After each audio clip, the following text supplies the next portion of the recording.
qof kasta oo ku fikira halkuu joogo inuu kor uga yara kaco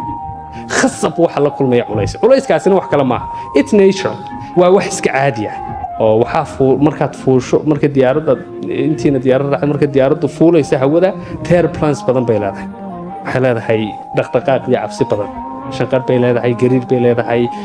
lightska way shidayaan suumanka geejista la oranayaa dadka ka dhex shaqeeya way fadhiisanayaan waxaad moodaa mini emergency baad moodaa intay fuulaysa hawada laakiin markay fuusho hawada ay gaadho 20 feet wixii ka sareeya layra shal dimiyaa suumasha iska dibciyaa leedahaa dadka ka shaqeeya soo baxa inta macaan baa lagu siiyaa musqushaad gali kartaa it's okay noloshu waa saasoo kale sida caadiga waa sida waxa ugu daran markaad fuulaysa challenge